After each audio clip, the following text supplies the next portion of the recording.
En la última década y media, se ha vuelto infinitamente más fácil obtener exactamente lo que estás buscando a través de un par de pulsaciones de teclas.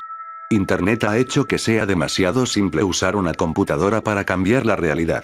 Una gran cantidad de información está simplemente a un motor de búsqueda de distancia, hasta el punto en que es difícil imaginar la vida como diferente. Sin embargo, hace una generación, cuando las palabras streaming y torrent no tenían sentido, excepto para las conversaciones sobre el agua, las personas se reunían cara a cara para realizar fiestas de intercambio de software, juegos comerciales y aplicaciones en disquetes de 5,25 de pulgada etiquetados con Sharpie. Por supuesto, la mayoría de las veces, los encuentros fueron una forma para que las personas frugales y con mentalidad comunitaria intercambiaran juegos populares como King's Quest y Maniac Mansion entre ellos. Sin embargo, algunos talentos de programación temprana diseñaron sus propios juegos de computadora para compartir entre su círculo de conocidos, quienes a su vez los transmitirían, hasta que, si es divertido y lo suficientemente bien diseñado, un juego desarrollado independientemente tuvo su lugar en la colección de aficionados en todo el país. Piense en ello como el equivalente de los años 80 de un video viral. Pale Luna, por otro lado, nunca circuló fuera del área de la bahía de San Francisco. Todas las copias conocidas se han eliminado durante mucho tiempo, todas las computadoras que alguna vez han ejecutado el juego ahora están enterradas bajo capas de suciedad y poliestireno. Este hecho se atribuye a una serie de opciones de diseño bastante abstrusas hechas por su programador. Pale Luna fue una aventura de texto en la línea de Zork y el horror al acecho, en un momento en que dicho género pasaba rápidamente de moda. Al arrancar el programa, al jugador se le presentó una pantalla casi completamente en blanco, excepto por el texto. Estás en una habitación oscura. La luz de la luna brilla a través de la ventana. Hay oro en la esquina, junto con una pala y una cuerda. Hay una puerta al este. Comando. Así comenzó el juego que un escritor para un fanzine largo fuera de impresión denunció como enigmático, sin sentido y completamente imposible de jugar. Como los únicos comandos que el juego aceptaría eran toma el oro, toma la pala, toma la cuerda, abre la puerta y ve al este, el jugador pronto recibió lo siguiente. Cosecha tu recompensa. Luna pálida te sonríe. Estás en un bosque. Hay caminos hacia el norte, oeste y este. Comando. Lo que rápidamente enfureció a los pocos que han jugado el juego fue la naturaleza confusa y defectuosa de la segunda pantalla en adelante, solo una de las decisiones direccionales sería la correcta. Por ejemplo, en esta ocasión, un comando para ir en una dirección que no sea norte conduciría a la congelación del sistema, lo que requeriría que el operador reinicie toda la computadora. Además, cualquier pantalla posterior parecía simplemente repetir el texto anterior, con la diferencia de ser solo las direcciones disponibles. Peor aún, los comandos de aventura de texto estándar parecían ser inútiles. Las únicas indicaciones aceptadas no relacionadas con el movimiento eran usa el oro, lo que provocó que el juego mostrara el mensaje. Aquí no. Use la pala, que mencionó. Ahora no. Y use la cuerda, lo que dijo el texto. Ya has usado esto. La mayoría de los que jugaron el juego progresaron un par de pantallas antes de cansarse de tener que reiniciar constantemente sus dispositivos y lanzar el disco con disgusto, descartando la experiencia como una farsa mal programada. Sin embargo, hay una cosa sobre el mundo de las computadoras que sigue siendo cierta, sin importar la época. Algunas personas que las usan tienen demasiado tiempo en sus manos. Un joven llamado Michael Nevins decidió ver si había más en Luna pálida de lo que parecía. 5 horas y 33 pantallas de prueba y error y cables de computadora desconectados más tarde, finalmente logró que el juego mostrara texto diferente. El texto en esta nueva área decía: Luna pálida sonríe de par en par. No hay caminos. Luna pálida sonríe de par en par. El suelo es suave. Luna pálida sonríe de par en par. Aquí. Comando. Pasó otra hora antes de que Nevins tropezara con la combinación adecuada de frases para hacer que el juego progresara más. Acaba un agujero, deja el oro y luego llena el agujero. Esto hizo que la pantalla se mostrara. Felicitaciones. 40, 242, 48. Menos 121, 4434. Sobre el cual el juego dejó de aceptar comandos, lo que requirió que el usuario se reiniciara por última vez. Después de alguna deliberación, Nevins llegó a la conclusión de que los números se referían a líneas de latitud y longitud. Las coordenadas conducen a un punto en el extenso bosque que dominaba el cercano parque volcánico Lassen. Como poseía mucho más tiempo libre que sentido, Nevins prometió ver a la luna pálida hasta su final. Al día siguiente, armado con un mapa, una brújula y una pala, navegó por los senderos del parque, señalando con diversión cómo cada giro que hizo correspondía aproximadamente a los que tomó en el juego. Aunque inicialmente lamentó haber llevado la engorrosa herramienta de excavación a una mera corazonada, la similitud del camino casi confirmó sus sospechas de que el viaje terminaría con él cara a cara con el tesoro enterrado de un excéntrico. Sin aliento después de una difícil lucha por las coordenadas, se sorprendió gratamente por un tropiezo literal con un parche de tierra desigual. Paleando tan emocionado como estaba, sería un eufemismo decir que se sorprendió cuando sus fuertes golpes desenterraron la cabeza mal descompuesta de una niña de cabello rubio. Nevins informó rápidamente la situación a las autoridades.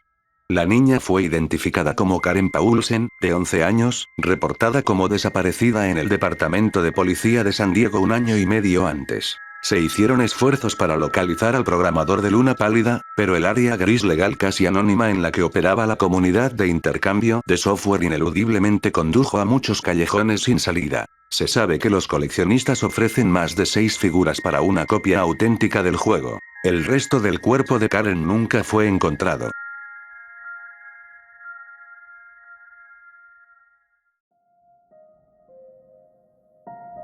Fue un día completamente normal para mí. Bueno, en realidad, había recibido una multa de estacionamiento y una citación del jurado, así que fue un día de mierda para mí.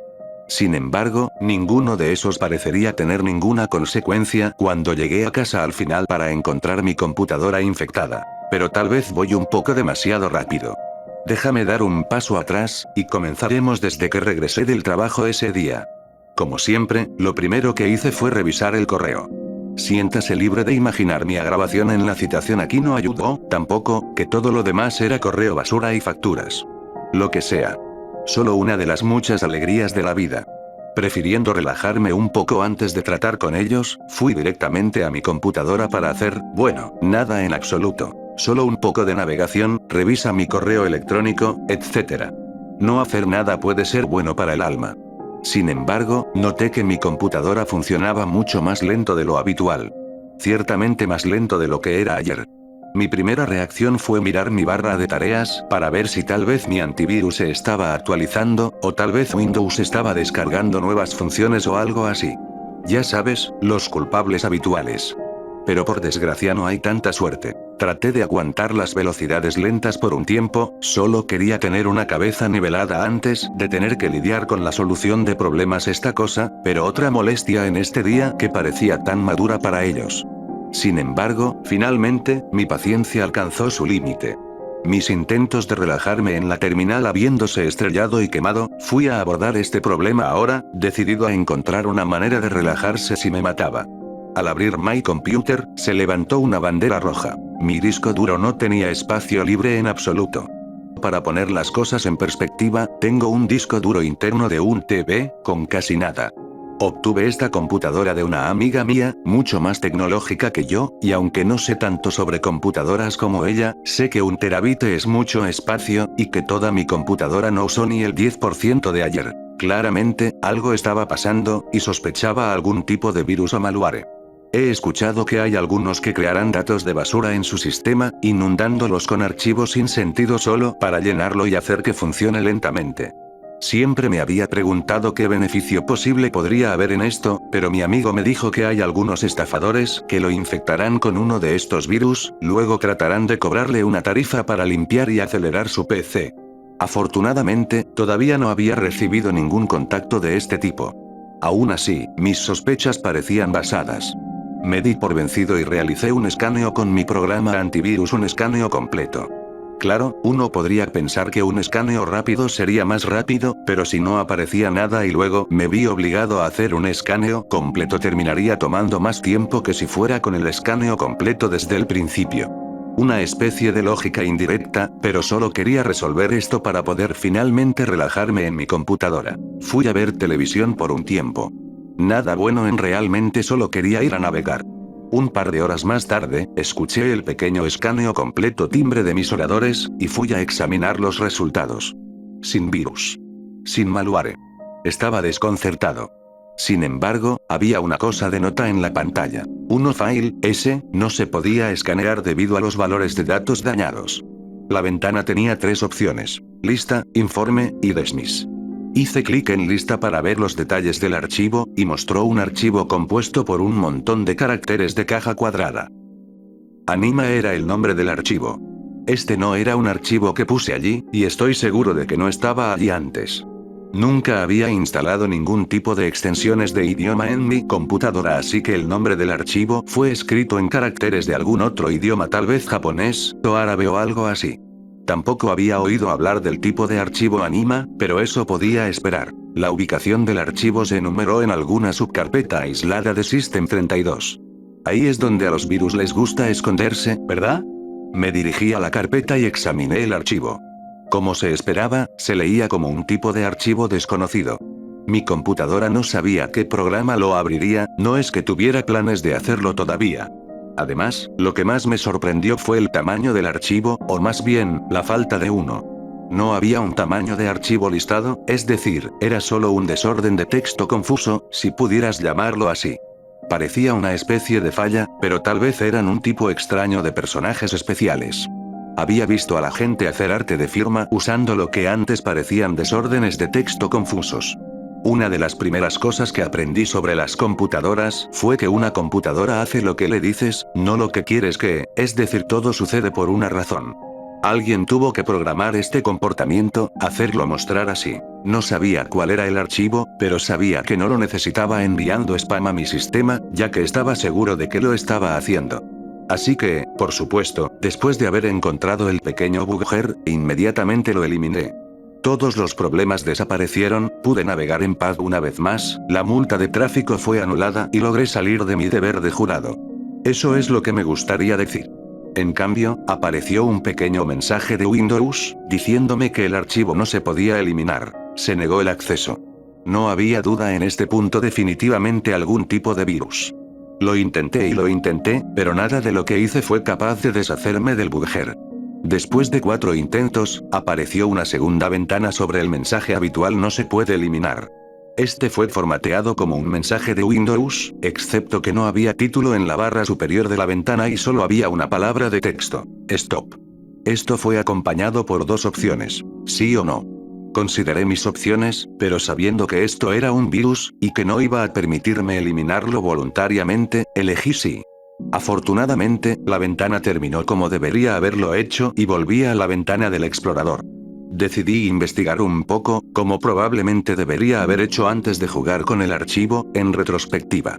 Poniendo al día con la velocidad de navegación increíblemente lenta, realicé una búsqueda del nombre del archivo copiando los caracteres. Cuando no apareció nada, intenté buscar el tipo de archivo Anima, del que nunca había oído hablar. Sin resultados. Tal vez este era un nuevo tipo de virus. Tal vez el software antivirus aún no había encontrado una manera de reconocerlo, y nadie en línea lo había encontrado hasta ahora. Tal vez fui su primera víctima. Estaba indignado. Esto es simplemente jodidamente perfecto, me dije a mí mismo, arrojando todo tipo de vulgaridades como las que habrían resultado en no menos de una docena de bofetadas, incluso de las monjas más saladas. No quería lidiar con esto ahora mismo. No quería lidiar con eso nunca, pero especialmente no quería lidiar con eso ahora. Dejé la computadora por un tiempo después de eso para encontrar otra manera de relajarse. No tuve tanto éxito. Al día siguiente, todavía estaba bastante molesto. Pero, al menos estaba más sensato que el día anterior y este era mi fin de semana, así que tendría mucho tiempo para resolver esto. Llamé a la amiga mía de quien había sacado la computadora, y ella atestiguó que no tenía conocimiento de ningún archivo de este tipo, ni de cómo podría haber llegado allí. Ella ofreció ayudarme a solucionarlo, afortunadamente. Después de decirle todo lo que había hecho hasta ahora, parecía bastante convencida de mi teoría, que era un nuevo tipo de virus sin ningún método actualmente conocido de ser tratado. Desafortunadamente, no era lo suficientemente hábil como para tratar de separar un virus desconocido recién salido del mercado, por lo que su ayuda terminó allí. Genial. Sin nada que hacer, decidí experimentar con el archivo. Me tomó un día completo hacer una copia de seguridad de mis archivos importantes en una unidad separada, con suerte sin que el virus se los llevara, y al día siguiente pude comenzar a lidiar con la cosa. El archivo no era un ejecutable independiente, o se habría ejecutado solo cuando hice doble clic en él. Al no tener conocimiento de con qué programa se pretendía ejecutar el archivo, comencé a recorrer todos los programas en mi computadora, tratando de encontrar algo que funcionara. Primero fue el blog de notas, ya que he encontrado que muchos archivos desconocidos se pueden leer en formato de texto. Este apareció como un montón de los símbolos de caja de carácter perdido. Por lo tanto, se podía leer como un archivo de texto, pero todo estaba en otro idioma. Supongo que es un comienzo. Por falta de cualquier otra cosa para probar, continué a través de la lista de programas. Siguiente era Windows Photo Viewer. No esperaba que pasara nada, ya que si el archivo se había abierto en el blog de notas, eso significaba que tenía que ser algún tipo de archivo basado en texto, ¿verdad? Bueno, de alguna manera, PhotoViewer pudo leer la cosa, y se le ocurrió una imagen de una pequeña casa suburbana en alguna parte. Si no fuera por las sutiles pistas culturales, como los edificios en el fondo y el estilo del buzón, habría asumido que era un suburbio estadounidense. Desafortunadamente, no había ningún tipo de texto en ninguna parte de la imagen, así que no pude determinar el país de origen. Traté de mover la ventana hacia un lado para más tarde, pero accidentalmente la cerré. Entonces, traté de abrir el programa nuevamente con PhotoViewer, y nuevamente funcionó, pero, esta vez obtuve una imagen diferente, esta del interior de un automóvil que conducía por una carretera de ladrillo, desde la perspectiva del conductor. ¿Cómo fue esto posible? Incluso suponiendo que el archivo pueda ser leído tanto por Notepad como por PhotoViewer, es solo un archivo. Abrirlo debe tener el mismo resultado cada vez. Si esto era un virus, parecía meterse con las funciones de mi máquina algo feroz. Abrí el archivo una vez más en PhotoViewer y, esta vez, obtuve una cadena de símbolos grandes, audaces y blancos sobre un fondo negro. Podría estar equivocado, pero estoy bastante seguro de que eran personajes rusos. ¿De dónde es este archivo? ¿Rusia? ¿Y las imágenes también? Desafortunadamente, era una imagen, así que no pude copiar el texto y pegarlo en un motor de búsqueda. Sin embargo, tenía curiosidad. Decidí tomar una captura de pantalla del texto para poder verlo más tarde. Una pantalla de impresión InSpaint se abrieron más tarde, traté de pegar lo que había copiado, pero de nuevo, la imagen no era la misma. Esta vez era una mujer joven, vestida con atuendo formal, mirando a la cámara con expectación. Era lo más loco cada vez que este archivo aparecía en la pantalla, una nueva imagen. A partir de ahí, utilicé los comandos del teclado deshacer y rehacer para borrar y volver a pegar rápidamente la imagen una y otra vez. Cada vez, era algo diferente. Una tienda de comestibles, un teatro, la sala de estar de alguien, un hombre mirando en un espejo, un par de tumbas. Después de eso, la próxima vez que refresqué la imagen, obtuve esto. Sal de aquí. Esto, me hizo saltar un poco. ¿Se suponía que esto estaba dirigido a mí? ¿Es a esto a lo que se tradujo el texto ruso antes? Alguien tuvo que precargar todas estas imágenes en una presentación de diapositivas y programarlas en este archivo. Tal vez había imágenes de este mensaje en todo tipo de idiomas, y estos fueron solo los dos que encontré primero. Aún así, algo sobre el mensaje de texto grande, audaz y blanco me llegó, y cerré Paint. Aún así, tenía curiosidad ahora. Quería saber qué otros programas podrían abrir este archivo. Probé Windows Media Player a continuación, curioso de cómo podría interpretar el archivo. Aparentemente, lo leyó como audio, pero curiosamente, la pequeña barra de búsqueda no se movió. A medida que se reproducía el archivo, el recuento de tiempo aumentó, pero el bar se quedó en el extremo izquierdo, como si estuviera reproduciendo algún tipo de transmisión en vivo en línea. El audio fue una grabación muy clara de varias personas hablando en ruso. Al escucharlo, ahora estaba más seguro de qué idioma era. También fue una pista de que escuché los platos que claman y el líquido que se sorbe cuando la palabra borscht surgió de vez en cuando. Solo podía suponer que esto era una grabación de una cena familiar, o algo así. ¿Por qué estaba en el archivo? No tengo ni idea. El audio era bastante mundano. Después de 5 minutos más o menos de que nada particularmente interesante sucediera, cerré y, esta vez, intenté abrirlo en VLC Media Player. Esta vez fue leído como un video. No sé por qué sería diferente entre los dos jugadores, pero sucedió lo mismo en VLC, donde aumentó el conteo de tiempo, pero la barra nunca se movió. Debido a la infección de mi computadora, el video funcionó extremadamente picado, pero lo que podía distinguir parecía ser una vista en primera persona de alguien sentado en una oficina, trabajando en una variedad de papeleo. A veces, veía el reflejo del espectador en el monitor de su computadora, y parecía ser el mismo hombre que se miraba en el espejo en esa imagen que apareció antes. curioso. Solo para ver qué pasó, salté adelante con la barra de búsqueda, tratando de encontrar otras partes del video, pero tan pronto como traté de moverlo desde su posición, pegado al lado izquierdo de la ventana, VLC se estrelló y me vi obligado a apagarlo. Cuando lo hice, otro mensaje de Windows había aparecido debajo de la ventana. Nuevamente, no hay título en la barra superior, y solo una línea de texto. Stay out. De nuevo, las opciones eran sí y no. Solo para ver qué pasaría, esta vez, hice clic en no. Eso puede haber sido un error. Eso puede haber sido un error. Eso puede haber sido un error. La ventana no se cerró, pero de la nada, mi computadora comenzó a zumbar como si estuviera bajo una tensión increíble, y la pantalla prácticamente se cerró. Intenté mover el mouse, pero no pude moverlo por la ventana Stay Out, que todavía tenía ambas opciones seleccionables. Pensando que tal vez la computadora estaba teniendo problemas para procesar el comando, una vez más hice clic en no. Esta vez la reacción fue aún más fuerte. Innumerables ventanas de mensajes comenzaron a aparecer sobre la actual, todas ellas idénticas. Stay out, stay out, stay out, stay out. Uno tras otro, rápidamente comenzaron a aparecer en el último, ralentizando mi computadora al ritmo de un caracol literal. Intenté mover el mouse, y se arrastró muy lentamente lejos del botón no.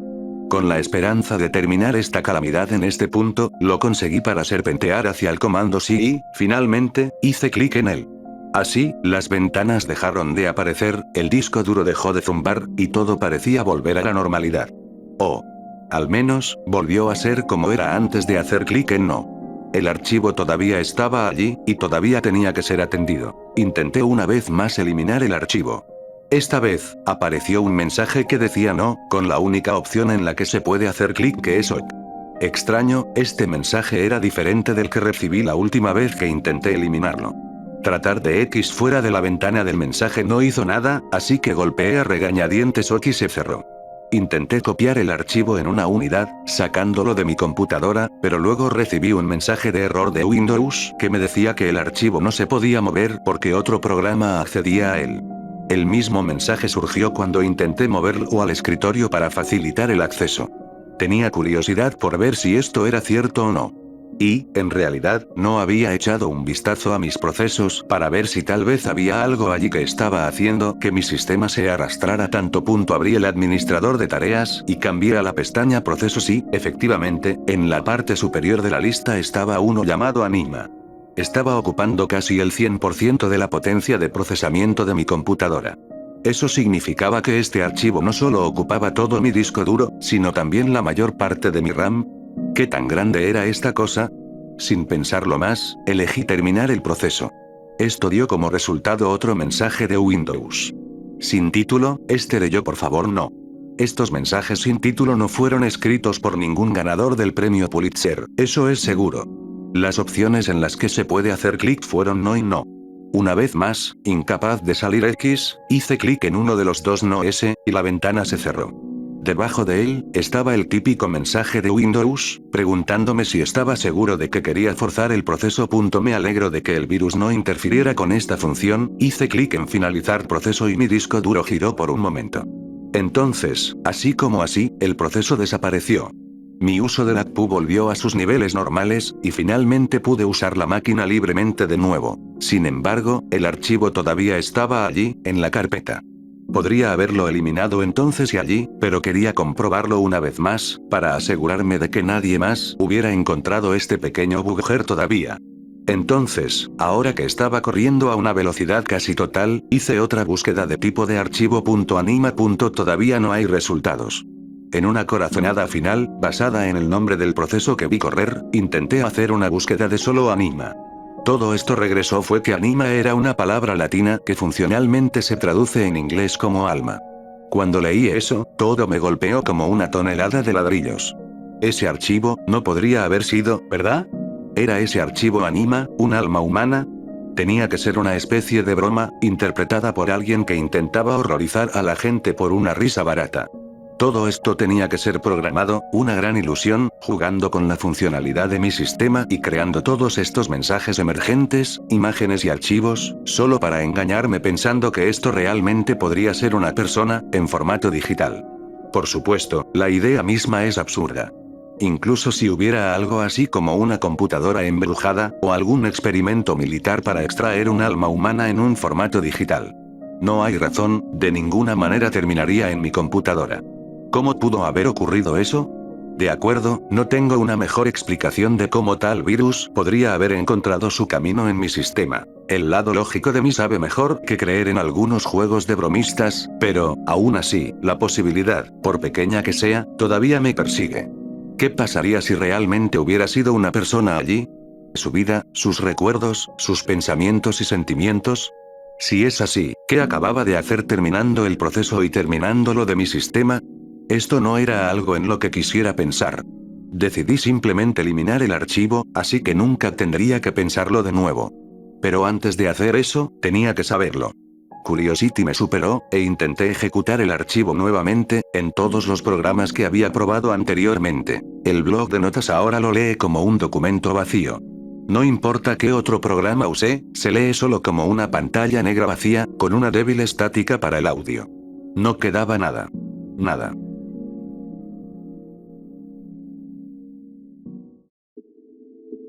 En el otoño de 1987, el canal de noticias local WSB Televisión 2 de Atlanta, Georgia, buscaba una forma de rellenar un hueco en su programación del domingo por la mañana. Luego de algunas solicitudes llevadas a cabo por varios dueños de negocios locales, decidieron autorizar al joven reverendo Marley Sachs a utilizar ese tiempo libre para hacer un programa de temática religiosa, el cual se estrenó el 18 de octubre sin que se le diera mucha publicidad. Se trataba de un programa religioso estándar, y consistía en el reverendo sentado en una silla enfrente de la cámara, leyendo algunos pasajes de la Biblia y discutiendo su interpretación y significado acorde a los tiempos actuales. El programa recibió una audiencia bastante razonable, por lo que continuó hasta bien entrado diciembre. Fue en ese entonces cuando el estudio comenzó a recibir quejas extremadamente extrañas por parte de algunos de los espectadores de Palabras de Luz con el Rev. Marley Sachs. Las llamadas eran de mujeres, y solo mujeres, las cuales hacían vagas referencias a sensaciones incómodas que sentían cada ciertos intervalos de tiempo durante el programa. Describían la experimentación de náuseas, dolor de espalda, mareos y visión borrosa. Estas mujeres, por ninguna razón discernible, estaban convencidas de que era la visualización de aquel programa lo que causaba sus síntomas. Después de 3 semanas de quejas, se determinó que esos síntomas aparecían cada intervalos de 12 minutos. El pequeño equipo del estudio revisó todas y cada una de las grabaciones, tanto de vídeo como de audio, pero no consiguieron encontrar nada fuera de lo común. Cuando se le preguntó al reverendo sobre estos incidentes, él simplemente se limitó a encogerse de hombros y a decir, crípticamente, que algunos no pueden lidiar con la palabra de Dios. El jefe del estudio, al no poder dar explicación a estos incidentes, decidió seguir transmitiendo el programa. En febrero, la audiencia del programa se redujo considerablemente y el estudio decidió terminar con el show. El jefe del estudio decidió que sería más prudente invertir tiempo en las noticias e historias que habían tenido bastante ocupadas a las otras cadenas de noticias locales. La epidemia de abortos espontáneos había iniciado en noviembre, y muy pronto el número de mujeres embarazadas saludables que abortaban espontáneamente en el área metropolitana de Atlanta había superado las 300. El Centers for Disease Control no había encontrado ninguna explicación para estos horribles sucesos. El reverendo se tomó la cancelación de su show con lo que solo podría ser descrito como una indiferencia absoluta. Cuando se le informó, no protestó, sino que meramente asintió con la cabeza. Abandonó el estudio luego de que fuese filmado el último episodio del programa, sin decir casi ninguna palabra, para luego desaparecer de la faz de la tierra. Nadie volvió a oír de él, ni su ex congregación ni ningún otro miembro de su iglesia. El estudio siguió adelante, llenando el hueco con un infomercial y concentrándose en las historias de abortos espontáneos. 1 año y medio después, un trabajador interno de los estudios WSB encontró las cintas de Palabras de Luz y comenzó a revisarlas en un intento de encontrar material útil para un especial que los estudios planeaban hacer sobre el impacto que tenía la religión en la ciudad. La epidemia de abortos espontáneos, ahora conocida como incidente de Atlanta en los círculos médicos, había terminado 3 meses después de la cancelación del programa, y su recuerdo ya comenzaba a extinguirse de la conciencia pública. Mientras el interno revisaba las cintas, hizo un accidental y perturbador descubrimiento. Mientras trataba de detener una grabación a los 10 minutos con 45 segundos, atascó el botón para adelantar por accidente. Mientras las imágenes pasaban, intentó soltar el botón haciendo palanca con un destornillador. Una vez que tuvo éxito, la cinta se detuvo en el minuto 32 con un segundo. Casi se cayó de su silla cuando vio la imagen que aparecía congelada en la pantalla. La imagen de una cabeza putrefacta llenando todo el cuadro. Después de componerse, se movió unos cuadros hacia atrás, y luego otros hacia adelante. Se dio cuenta de que su mente no le estaba jugando trucos. Continuó por el resto de la grabación y descubrió que la misma imagen aparecía cada 12 minutos. Creyendo que se trataba de una broma para el chico nuevo, le mostró las grabaciones al técnico. El técnico se mostró tan perplejo como él. Nadie había tocado las cintas desde la cancelación del show. Después de que los estudios cerraran por la noche, el interno convenció al técnico de que le ayudara revisando el resto de las grabaciones. Descubrieron que todos los otros episodios presentaban la misma horrenda anomalía. También descubrieron que a medida que el show progresaba la imagen se hacía más desagradable, viendo cómo gusanos se comían la carne suelta y la piel y cabellos parecían caerse de forma exponencial. El técnico indicó al interno que lo que ellos veían era técnicamente imposible, ya que los vídeos en sí no mostraban signos de haber sido unidos, y él mismo había estado presente en la filmación de todos y cada uno de los episodios, por lo que sabía que no podría haber habido ningún momento en donde la imagen hubiese sido insertada. Todo esto fue presentado al jefe del estudio quien, temiendo las reacciones que provocaría el poner aquello en el aire, ordenó la destrucción de todas las cintas. Les dijo al interno y al técnico que él no tenía ningún interés en saber qué era lo que estaba pasando, sino que cubrir sus culos colectivos era lo único importante ahora. Ordenó al interno y al técnico que no mencionaran nada a nadie. El técnico continuó con su vida fácilmente, recordando el incidente como una anécdota oscura y divertida, pero el interno no lo iba a olvidar fácilmente. Antes de que las cintas fueran destruidas, hizo tantas copias como pudo de las grabaciones y se las llevó para ver si podía encontrar alguna otra cosa que iluminara el misterio del origen de las imágenes. Una semana después intentó volver a convencer al técnico de que le ayudara, diciéndole que creía haber descubierto algo aún más perturbador que las propias imágenes. Cuando las imágenes eran reproducidas juntas en orden cronológico, la boca de la cabeza decapitada parecía moverse, como si estuviese intentando formar palabras. El técnico, temiendo por su trabajo, le dijo que se deshiciera de aquellas copias y que no volviera a hablar sobre el asunto otra vez. Otra semana después, la policía respondió a una llamada del 911 hecha por una mujer mayor, de uno de los suburbios de Atlanta. Había oído unos ruidos horribles viniendo de una de las casas del vecindario, donde vivía una pareja de jóvenes. Le dijo a la operadora que la esposa estaba embarazada y que temía que algo horrible hubiese pasado. Cuando los oficiales llegaron a la escena 20 minutos después, encontraron las luces de la casa apagadas y la puerta entreabierta. Ingresaron lentamente y siguieron su camino hasta la sala de estar. En su interior encontraron a una mujer, muerta, con su abdomen abierto de un corte. La herida era irregular y había un rastro de sangre que iba desde el cuerpo hasta el sofá en el otro extremo de la habitación. Allí yacía su marido, el interno del estudio, desnudo, con el cuerpo de su moribundo hijo no nacido a sus pies. En su mano sostenía la pieza de metal oxidado que había usado para destripar a su esposa.